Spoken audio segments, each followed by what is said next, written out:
کیا آپ نے کبھی سوچا ہوگا کہ کسان کا ایسا بیٹا جس کے خواب آج سڑکوں پر دوڑتے پھرتے ہیں، ایک ایسا کسان کا بیٹا جس نے جاپان، پاکستان اور انڈیا کی شاہراہوں پر چھوٹی گاڑیوں کے خواب سجا دیے، ایک ایسے شخص کی کہانی جس نے چھوٹی گاڑیوں کی مدد سے دنیا کی اکانومی کو بدل کے رکھ دیا۔ یہ کہانی ہے اوسامو سوزوکی کی، جس نے سوزوکی کمپنی کو دنیا کی 10 بڑی کمپنیوں میں شامل کر دیا۔ یہ ہے 1930 کا جاپان، جب کھیتوں میں ایک ایسا لڑکا کام کر رہا تھا جس نے آگے جا کے آٹو موبائل کی دنیا میں انقلاب برپا کرنا تھا۔ کسی نے یہ سوچا بھی نہیں ہوگا کہ یہ لڑکا ایک دن دنیا کی بڑی بڑی کمپنیوں کے مد مقابل جا کے کھڑا ہو جائے گا۔ تعلیم حاصل کرنے کے بعد جب اس نے بینک کی نوکری کی تو اس کے دل میں خیال آیا کہ مجھے یہ چھوٹی نوکری نہیں کرنی چاہیے، مجھے کچھ ایسا بڑا کرنا چاہیے جس سے دنیا میں اپنا نام روشن کر سکوں۔ اس کے خواب اس وقت حقیقت میں بدلنا شروع ہو گئے جب اس کی شادی ایک لڑکی شوکو سوزوکی سے ہو گئی۔ اس شادی نے اوسامو کو سوزوکی خاندان سے جوڑ دیا اور پھر اوسامو کی زندگی کا ایک نیا سفر شروع ہو گیا۔ شوکو کے دادا میچیو سوزوکی نے 1909 میں سوزوکی لوم ویونگ کمپنی کی بنیاد رکھی تھی، جو بعد میں سوزوکی موٹر کارپوریشن بنی۔ اپنی شادی کے بعد اوسامو نے جاپانی روایات کے مطابق اپنے خاندان کے ساتھ اپنی بیوی کا نام جوڑ دیا۔ ایسا عمل ان خاندانوں میں ہوتا ہے جہاں کوئی میل یا مرد وارث نہ ہو، صرف عورت ہو، تو وہاں خاندان کا نام کسی عورت کے نام سے جوڑ دیا جاتا ہے۔ اوسامو نے 1958 میں بینک کی جاب چھوڑ دی اور سوزوکی کمپنی میں ایک عام ورکر کی حیثیت سے شامل ہو گئے، اور 20 سال کی لگاتار محنت کے بعد وہ سوزوکی کمپنی کے صدر بن گئے۔ اوسامو اس وقت میدان میں اترا جب سوزوکی کمپنی بدحالی کا شکار تھی اور اس پر کئی بحران منڈلا رہے تھے۔ نئے ماحولیاتی قوانین، زنگ آلود انجن اور دوسرے بہت سارے مسائل کی وجہ سے سوزوکی کمپنی اپنی آخری سانسیں لے رہی تھی۔ اوسامو نے اپنی حریف کمپنی ٹویوٹا سے رابطہ کیا اور ان سے انجن حاصل کیے۔ یہ پہلا ایسا مارکا تھا جس نے آٹو موبائل کی دنیا میں نئی روایات کو جنم دیا کہ ایک حریف دوسرے حریف سے مدد لے کر اپنی کمپنی کو اپنے پاؤں پر کھڑا کرتا ہے۔ 1979 میں پہلی دفعہ سوزوکی کمپنی نے آلٹو کار کو لانچ کیا۔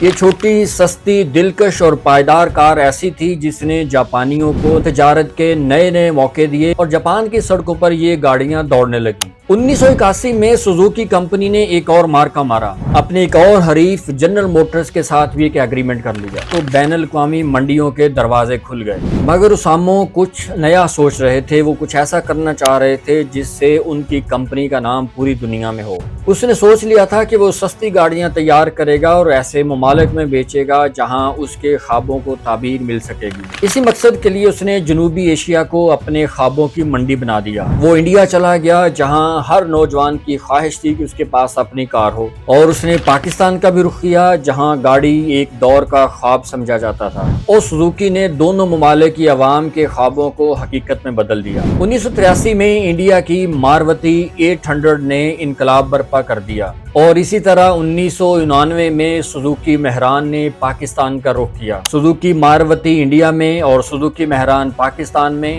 آٹو موبائل سیکٹر میں ایک انقلاب کا درجہ رکھتی تھیں۔ اوسامو سوزوکی نے ماروتی اور سوزوکی مہران جیسی گاڑیاں دے کر پاکستان اور انڈیا کی عوام کے ساتھ ساتھ حکومتوں کے بھی دل جیت لیے۔ ان کارناموں کے سلسلے میں انڈیا نے پدما بھوشن اور پاکستان نے ستارہ پاکستان جیسے اعزازات سے بھی نوازا۔ سوزوکی کمپنی کی یہ کامیابیاں جو اوسامو کی وجہ سے ملی تھیں، یہ صرف محنت کا نتیجہ نہیں تھی۔ اوسامو سوزوکی جیسے جیسے ترقی کرتا گیا، جیسے جیسے اس کی کمپنی دنیا میں پھیلتی گئی، اس کی سادگی ویسی کی ویسی رہی۔ اوسامو سوزوکی زندگی کے آخری وقت تک اکانومی کلاس میں سفر کرتے تھے۔ اوسامو سوزوکی نے کبھی بھی اپنے دفتر میں اے سی نہیں لگوایا۔ انہوں نے اپنی فیکٹری کی چھتیں، دفاتر کی چھتوں کو نیچا رکھنے کا حکم دیا تھا کہ ان کی بلڈنگز میں کولنگ کا خرچہ زیادہ نہ ہو۔ اوسامو سوزوکی ہمیشہ آستینیں چڑھا کر کام کرتے تھے اور اپنے ورکرز کو ساتھ مل کر کام بھی کرتے تھے۔ اوسامو سوزوکی کا زندگی کا ایک قول جس نے ان کی اپنی زندگی کو بدلا اور دنیا کے لیے بھی ایک سبق چھوڑ دیا کہ کبھی نہ رکیں،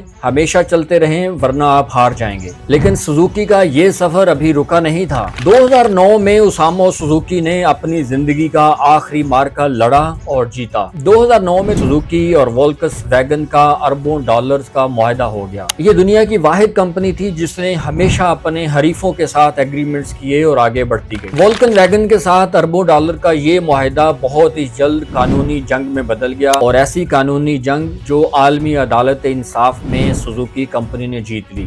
2016 میں فیول امیشن سکینڈل نے سوزوکی کمپنی کو ایک بہت بڑا جھٹکا دیا، جس کی وجہ سے اوسامو سوزوکی کو کمپنی سے استعفیٰ دینا پڑا، لیکن آخری وقت تک اوسامو سوزوکی اپنی کمپنی کے مشیر کی حیثیت سے کام کرتے رہے۔ اوسامو سوزوکی کی محنت، لگن، کامیابیوں کی طرف دوڑ کا یہ نتیجہ نکلا کہ آج سوزوکی کمپنی دنیا کی 10 بڑی کمپنیوں میں شمار ہوتی ہے اور یہ جاپان کی چوتھی بڑی کمپنی ہے۔ انڈیا کی کار مارکیٹ میں 40% شیئر سوزوکی کمپنی کا ہے اور ہر دوسرے انڈیا کے پاس سوزوکی ماروتی ہے، اور اس وقت پاکستان میں سب سے زیادہ فروخت ہونے والی گاڑیاں بھی سوزوکی کی ہیں۔ اس کے علاوہ بنگلہ دیش، سری لنکا، ہنگری اور افریقہ کے بہت سارے ممالک میں سوزوکی کمپنی اپنے قدم جمائے ہوئے ہے اور یہ سفر ابھی رکا نہیں۔